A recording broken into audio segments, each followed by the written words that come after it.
के साथ में पुलिस ने जो उत्पीड़न किया आदिवासी महिला के साथ में, वो नहीं दिखाई दिया। हमारे देश में ऐसे कितने महिलाओं के साथ में उत्पीड़न किया गया, किस तरीके से उत्पीड़न किया गया, ये सुप्रीम कोर्ट को नहीं दिखाई देता है। हमारे उजाड़े जा रहे गांव, ये सुप्रीम कोर्ट को नहीं दिखाई देता है। हमारे आदिवासियों पर अत्याचार हो रहा है, ये सुप्रीम कोर्ट को नहीं दिखाई देता है। किसानों को छला जा रहा है, लूटा जा रहा है, सुप्रीम कोर्ट को नहीं दिखाई देता है। इलेक्शन में जितना मॉल प्रैक्टिस किया है, ये सुप्रीम कोर्ट बोलता है अब हो गया इलेक्शन। हाथरस हत्याकांड नहीं दिखाई दिया, आसिफा हत्याकांड नहीं दिखाई दिया, बिल्किस बानो नहीं दिखाई दी।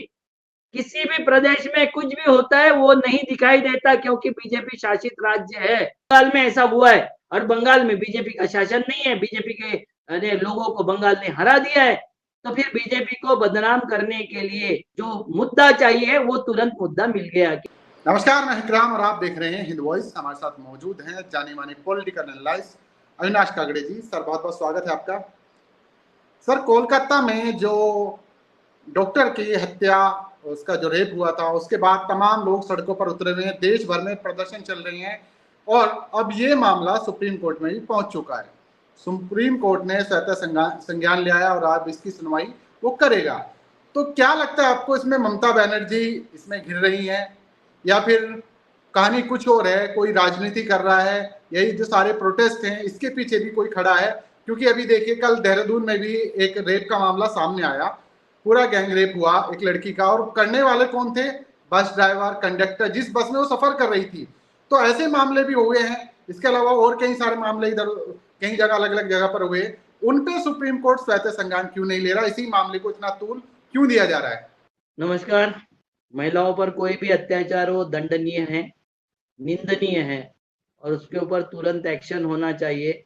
ये मेरा व्यक्तिगत मत है, और मैं जहां भी रहता हूं इस तरीके से बात करता हूं, इस तरीके से उसको आगे बढ़ाता हूं, इसी बात को आगे बढ़ाता हूं, क्योंकि महिलाएं जहां सुरक्षित नहीं है वो देश सुरक्षित नहीं है। और ये बलात्कार करने वाले, उनको छेड़छाड़ करने वाले कहीं बाहर से नहीं आते, ये हमारे बीच के ही लोग होते हैं, जिनके ऊपर हम नैतिकता का कोई भी पाठ नहीं पढ़ा सके। नैतिकता क्या होती है इनको हम नहीं समझा सके। हमारे प्रधानमंत्री जी लाल किले पर 15 अगस्त को भाषण देते हुए कहते हैं कि महिलाओं के सम्मान में अपराधियों के विरोध में कड़ी से कड़ी सजा होनी चाहिए, कदम उठाने चाहिए, ऐसे सख्त कदम उठाने चाहिए कि अपराध करने की कोई हिम्मत न कर सके। इस भाषण का मैं स्वागत करता हूं, मगर ये भाषण मोदी जी किसको दे रहे थे? उनके सामने शीशा लगा हुआ था जिसमें उनका चेहरा दिख रहा था और वो खुद से बात कर रहे थे, स्वयं से बोल रहे थे, क्योंकि 10 साल से उन्हीं का शासन है। गुजरात में भी शासन था, गुजरात में भी बच्चियों के जो मिले हैं, शोषण के जो वीडियो मिले हैं, जो केसेस हुई है, वो कहीं नहीं पहुंची, वो जहां के वहां है। और पूरे देश में मैंने पूछना चाहता हूं कि भाई कुलभूषण ने, ब्रिजभूषण कुलभूषण जो है वो उनका, उसने, कुलदीप सेंगर ने बिल्किस बानो के साथ में 15 अगस्त को आपने जो रिलीज किया था मणिपुर में हाथरस कांड में, यहाँ महिला थी या नहीं थी? और एक हमारा ये है, क्या बोलते हैं उसको, स्टैंडर्ड फॉलो करना पड़ता है सारे मीडिया को कि किसी बलात्कारिता का नाम नहीं लेना चाहिए, ऐसा बोला जाता है। तो हमने निर्भया नाम दिया था उसका, मगर इस डॉक्टर का नाम डॉक्टर मोमिता देवनाथ, ये सब जगह प्रसारित किया जा रहा है। क्यों प्रसारित किया जा रहा है भाई? जब हमारे यहाँ सेट प्रिंसिपल है कि किसी भी बलात्कारी के परिवार का या उस लड़की का नाम सार्वजनिक नहीं किया जाएगा, तो इसका क्यों किया जा रहा है? इसके पीछे ही आपको इनकी मंशा दिखाई देती है। ये सारी मंशा इसीलिए दिखाई देती है कि आपको तुरंत समझ में आ जाए कि बंगाल की केस है, बंगाल में ऐसा हुआ है, और बंगाल में बीजेपी का शासन नहीं है, बीजेपी के लोगों को बंगाल ने हरा दिया है। तो फिर बीजेपी को बदनाम करने के लिए जो मुद्दा चाहिए वो तुरंत मुद्दा मिल गया कि ममता बनर्जी, और ममता बनर्जी भी नौटंकी बाज है पूरी। ममता बनर्जी सीएम है 15 साल से, ममता बनर्जी वहां होम मिनिस्ट्री भी है। उसने पनिशमेंट के लिए जो कुछ करना चाहिए था वो खड़े रह के करना चाहिए था। उन्होंने जो अरेस्ट किया उनके ऊपर एफआईआर मजबूती से होना चाहिए, वो छोड़ के वो रास्ते पे आके प्रोटेस्ट कर रही है। किसको दिखा रही है मैडम प्रोटेस्ट आप? क्योंकि आपने आरएसएस के साथ में कुछ साठगांठ कर लिया है, आपने कांग्रेस को और कम्युनिस्टों को वहां मिटा दिया, मगर मैं रहूंगी या मेरे जाति वालों की सत्ता रहेगी, मतलब आरएसएस की सत्ता रहेगी, ये आपने तय कर लिया है पहले से। मैं जब वो पहली बार जीती थी तो मैं बोला था, हर जगह मैं बोला था कि ये षड्यंत्र के तहत है कि हम नहीं जीतेंगे तो ममता बनर्जी जीत जाए, ममता बनर्जी जीत गई कि उसके बाद हम ही रहेंगे। ये षड्यंत्र के तहत वहां का सारा डेमोक्रेटिक ढांचा जो था वो सब आप समाप्त कर दिया। अब वहां ममता बनर्जी अगर बदनाम होती है, हारती है, उसको हराया जाता है तो बीजेपी का शासन आने का बहुत ज्यादा चांस है। और इसके तरफ ये नूरा कुश्ती चल रही है और ये नूरा कुश्ती में हमारे चंद्रचूड़ जी भी शामिल हो गए। इनको हमारे बेटियों का, पहलवान बेटियों का क्रंदन नहीं दिखाई दिया। उनको रास्ते पर घसीट रहे थे और वो यौन अत्याचार की शिकार थी। उन्होंने उसके विरोध में जो संग्राम शुरू किया था वो सुप्रीम कोर्ट को नहीं दिखाई दिया। हाथरस हत्याकांड नहीं दिखाई दिया, आसिफा हत्याकांड नहीं दिखाई दिया, बिल्किस बानो नहीं दिखाई दी। किसी भी प्रदेश में कुछ भी होता है वो नहीं दिखाई देता क्योंकि बीजेपी शासित राज्य है। आदिवासी के ऊपर पेशाब करने वाला भी जहां के जिस प्रदेश में था वहां उनका शासन था, नहीं दिखाई दिया। वो सोरी सोरी जो है सोनी सोरी, उसके साथ में पुलिस ने जो उत्पीड़न किया आदिवासी महिला के साथ में वो नहीं दिखाई दिया। हमारे देश में ऐसे कितने महिलाओं के साथ में उत्पीड़न किया गया, किस तरीके से उत्पीड़न किया गया, ये सुप्रीम कोर्ट को नहीं दिखाई देता है। हमारे उजाड़े जा रहे गांव, ये सुप्रीम कोर्ट को नहीं दिखाई देता है। हमारे आदिवासियों पर अत्याचार हो रहा है, ये सुप्रीम कोर्ट को नहीं दिखाई देता है। किसानों को छला जा रहा है, लूटा जा रहा है, सुप्रीम कोर्ट को नहीं दिखाई देता है। इलेक्शन में जितना मॉल प्रैक्टिस किया है ये सुप्रीम कोर्ट बोलता है अब हो गया इलेक्शन। इलेक्शन के पहले गए तो इलेक्शन प्रोसेस में हम हाथ नहीं डाल सकते और इलेक्शन के बाद गए तो अब हो गया इलेक्शन। तो सुप्रीम कोर्ट बीजेपी का इंस्ट्रूमेंट करके अगर काम कर रहा होगा तो निषेध है ऐसे कोर्ट का। धिक्कार करता हूं मैं कोर्ट का। मैं इसलिए नहीं धिक्कार करता कि उन्होंने कलकत्ता की केस हेयरिंग पे ले लिए, मैं इसलिए धिक्कार करता हूं कि आपको बाकी केसेस नहीं दिखाई दी। उनको भी इसके साथ में जोड़िए। सबको सजा होनी चाहिए, सबको सख्त से सख्त सजा होनी चाहिए।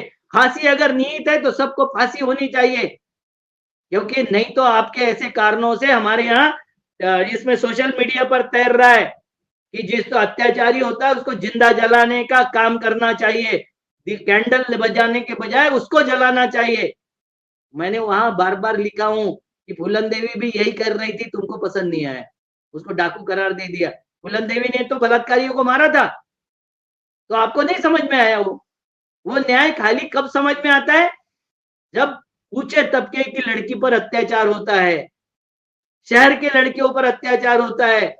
ऐसे इसमें होता है कि जो विरोधी पार्टियों की है, ऐसे धर्म की कि जिसका फायदा हो सकता है।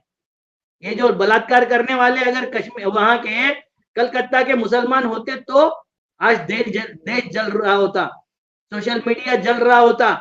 मगर बांग्लादेश वहां बंगाल है तो ममता बनर्जी को कैसे डावाडोल करना है इसके लिए सारी हुनर चल रही है। क्यों नहीं हुआ विनीता फोगाट के जो इसमें केस में था, उसका वजन जिस तरीके से बढ़ाया गया, उसके साथ में जिस तरीके से असिस्ट नहीं किया, मैंने जैसे उसको जब जातिवादी बोला जा रहा है, उसका निषेध किया जा रहा है, उसकी जाति उसके साथ में और उसका प्रदेश उसके साथ में खड़ा हुआ, उसका निषेध किया जा रहा है। और विनय फोगाट को लेने के लिए 125 किलोमीटर और हजारों गाड़ियां जो आई है वो उसके जाति की नहीं थी, वो देश की गाड़ियां थी, उस हरियाणा की गाड़ियां थी जो अपने बच्चों की सुरक्षा चाहती है, बच्चियों की सुरक्षा चाहते हैं, उनकी गाड़ियां थी।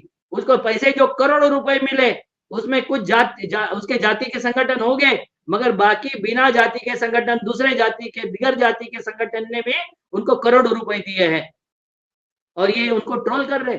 ये बता रहे थे कि वो 57 वेट में खेलनी चाहिए, 50 में कैसी खेली, 53 किलो वेट से उसका कम वेट था। इन्होंने अपनी गुर्गी भेजी, पंडाल को भेजा, इसलिए उसको वेट कम करके वहां लड़ना पड़ा। आपने कोई उनका सहकार्य नहीं किया। मैं तो इस देश में रहता हूं, मुझे शर्म आती है कि जिस देश का खेल मंत्री उसके अन्याय के विरोध में नहीं बोलता है, वो वहां के एसोसिएशन पे टूट नहीं पड़ता है। केनिया के सरकार टूट पड़ती है, छोटी सी पिद्दी सी सरकार केनिया के अपने अपने खिलाड़ी को न्याय दिला लेती है और हमारा खेल मंत्री पार्लियामेंट में खड़ा होके ये बोलता है कि मैंने उसको इतने रुपए का दूध पिलाया, इतने रुपए के कपड़े खरीदवा दिया था, इतने रुपए के जूते खरीदवा दिया था। तेरे बेटी पर अत्याचार हुआ है, वो तो उसका प्रतिकार करने की बजाय तू ये समझा रहा है सच में तू बाप बनने के काबिल है क्या? सच में तू पालक बनने के काबिल है क्या? सच में तू नेतृत्व करने के काबिल है क्या? किस काबिल है भाई तू कि जब बेटी पर अत्याचार होता है तो बाप खड़ा होना चाहिए कि बाप ने हिसाब लगाना चाहिए कि ये बेटी को मैंने इतने रुपए का दूध पिलाया था? क्या करना चाहिए? नहीं, सवाल यहाँ पर यह है, आपने ये सारी चीजें तो बोल दी, लेकिन जनता भी कहीं ना कहीं ऐसे झांसों में आती है, सड़कों पर उतर जाती है। वो ये नहीं देखती कि उसके समुदाय की बेटी के साथ अभी कुछ दिन पहले क्या हुआ। मैं तमाम देख रहा हूँ, लोग लगा रहे हैं कि कोलकाता की बेटी को न्याय मिलना चाहिए। अभी कल रात ही देखिए, परसों रात में एक प्रोटेस्ट में था जिसमें एक लड़की की डेथ डॉक्टर के क्लिनिक में हुई। वो वहां सिर्फ खांसी की दवाई लेने गई थी, उसे इंजेक्शन लगाता है और वो ऑन द स्पॉट मर जाती है। पूरा परिवार 1.5 साल से सड़कों पर धक्के खा रहा है, हर जगह जा चुका है, मजबूरी में परसों उन्हें प्रोटेस्ट करना पड़ा। वो नहीं दिख रहा है लोगों को। दिख क्या रहा है? वो जगह दिख रही है जहां पर, जैसे आपने कहा कि सरकार दूसरी है। निर्भया कांड में भी ये सारी चीजें आपने देखी, निर्भया कांड पे इसके बाद कानून भी तमाम बने, लेकिन सवाल एक ये भी है कि लोगों को डर क्यों नहीं लग रहा? कानून चाहे जितने बन रहे हैं इस तरह के जघन्य अपराध को अंजाम देने के लिए, डर नहीं है, खौफ नहीं है, तो सरकार जब तुम बिल्किस बानो के बलात्कारियों को और उसके बेटे और परिवार के हत्यारों का सम्मान करते हो, जब किसी धर्म के नाम से, जाति के नाम से, जाति विशेष के नाम से हत्यारों का, अपराधियों का सम्मान होता है, तब वो सुरक्षित महसूस करता है, उसको डर नहीं लगता, भय नहीं लगता। यही बोला है चंद्रचूड़ जी ने जब उनके पूछ पर पांव रखा नरेंद्र मोदी ने कि यूनिफॉर्म सिविल कोड बनाने का संविधान निर्माताओं का और सुप्रीम कोर्ट का भी सपना है। सुप्रीम कोर्ट हमें बार बार बोल रहा है, तो उनको समझ में आया कि हमारे नाम से भी झूठ बोल रहे मोदी जी। लाल किले से तो झूठ की बारिश हुई थी, कितना इंच हुई वो ढूंढना पड़ेगा, गिनना पड़ेगा। आप पूरा भाषण ढूंढो तो उसमें समझ में आएगा कि इतनी इंच की बारिश हो गई। तो वहां से 1 घंटे बाद जब सुप्रीम कोर्ट में चंद्रचूड़ जी बोले, तो चंद्रचूड़ जी ने कहा आजादी का गलत मतलब लोगों को लग रहा है, आजादी का मतलब गलत ले रहे हैं, और ये मतलब गलत अगर लेते हो तो फिर क्या होता है, उसका परिणाम क्या होता है, ये बांग्लादेश में बगल में झांक के देख लो, सबको समझ में तो आ रहा है। मगर कैसा होता है कि जो चश्मा लगाए हुए होते हैं ना काला, उनको वैसे ही दिखाई देता है। तो ये तो भगवा चश्मा लगाए हुए, क्या तो भगवा आपने कहा चश्मा कि लगा के चंद्रचूड़ जी इस नूरा कुश्ती में कूद गए हैं। एक तरफ वो बार बार संविधान की दुहाई देते हैं, पड़ोसी मुल्क में जो हुआ वहां की जनता का एक तरह से वो देते हैं, एग्जाम्पल देते हैं कि देखिए अगर आप कुछ नहीं करोगे जनता सड़कों पर उतर जाएगी। दूसरी तरफ वो उसी एजेंडे पर कहीं ना कहीं दिखे, जैसे आपने अभी बोला। तो ये बैलेंस जो हो रहा है, इसका कारण क्या है? इसका कारण है कि जनता जाग नहीं रही है, जनता अपने हक और हकूक के लिए खड़ी नहीं हो रही है। इतना सारा यूपीएससी का घोटाला हो गया, लेटरल एंट्री का घोटाला हो गया, लेटरल एंट्री में आरक्षण सारे समाप्त होते जा रहे हैं, हमारी सारी कंपनियां बिक रही है, हमारे देश की सारी प्रॉपर्टियां बिक रही है, भविष्य हमारा अंधकारमय होते जा रहा है, फिर भी हम जाग नहीं रहे क्योंकि हम जाति और धर्मों में बटे हुए हैं। तो बटे हुए लोगों को सच्चाई दिखाई जब नहीं देती है, क्योंकि मेरा गुंडा अच्छा है कि तुम्हारा गुंडा अच्छा है। मैं अगर बोलूं कि मेरा हिंदू गुंडा अच्छा है, आप बोलो कि मुसलमान गुंडा अच्छा है, गुंडे तो दोनों ही हैं। मगर हम जब धर्मों का नाम देते हैं, जातियों का नाम देते हैं, उस वक्त कुछ देर तक ये निद्रा रहती है। ये निद्रा उत्तर प्रदेश की टूट गई, पूरे देश की टूटनी है, जल्दी ही टूटेगी, क्योंकि इनकी हरकतों से सबको समझ में आ गया कि हम संकट में आ गए। यहाँ हिंदू संकट में नहीं है। देखो इस देश पर 750 साल मुगलों ने राज किया, 150 साल अंग्रेजों ने राज किया, यही बताते इतिहास। 70 साल कांग्रेस ने राज किया, यही बताते इतिहास। मतलब अटल बिहारी भी कांग्रेसी थे, उन्होंने भी 70 साल में हम लोगों के राज किया, है ना। और फिर भी दिल्ली के शहर में 5% से ज्यादा मुसलमान नहीं है, दिल्ली के आसपास के गांव में 5-10% से ज्यादा मुसलमान नहीं है, और फिर ये बोलते हैं कि तलवार के जोर पर इस्लाम फैला है।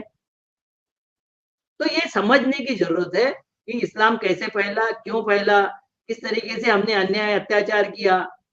आज भी ये आरक्षण के नाम से इतना रोते हैं, तो पैसे वाला अगर कोई दलित हो गया तो क्या वो मुंह ऐंठ सकता है किसी पंडित और ठाकुर के सामने? क्या वो घोड़ी पर चढ़ सकता है? अभी गुजरात और राजस्थान के किस्से आपने देखा, कि पैसे वाला हो गया, घोड़ी पर बैठ गया तो उसको पीट दिया। तो ये जो गैर बराबरी थी धर्म के नाम से, जाति के नाम से जो गैर बराबरी थी, उसके कारण 70-80% मुसलमान बने हैं लोग। 10-20% तो प्रलोभन में बने। किसी को राज चाहिए था, किसी को मंत्री पद चाहिए था, किसी को नौकरी चाहिए थी, किसी को ठेका चाहिए था, ऐसे लोग मुसलमानों के साथ में खड़े हो गए। वो उनके जीजा भी बन गए और वो उनके साले भी बन गए। उनको कोई यानी शर्म नहीं है। अभी पिछले वक्त वो बोले थे पुरुषोत्तम रूपाला, कितना बवाल हो गया था, ठाकुरों में कितना बवाल आया था, मगर उसी हिंदू धर्म ग्रंथ में लिखा हुआ है कि 21 बार निक्षत्रिय पृथ्वी किया था। और फिर कहां से पैदा हुए? तो बोले ब्राह्मणों से नियोग के बाद ही पैदा हुए। सारे धर्म ग्रंथों में इसी तरीके से गप लिखी हुई है, इसी तरीके से सारा का सारा कचरा लिखा हुआ है। और हम जब उसकी सत्ता लाना चाहते हैं, चाहे वो इस्लाम की सत्ता हो, चाहे हिंदू की सत्ता हो, चाहे ईसाइयों की सत्ता हो, ये हमको नर्क में ले जाएगा, ये हमको बुराई की तरफ ले जाएगा, ये हमको विध्वंस की तरफ ले जाएगा। कोई भी कट्टरपंथी देश संपन्न नहीं है। एक आखिरी सवाल है इसी केस से जुड़ा हुआ।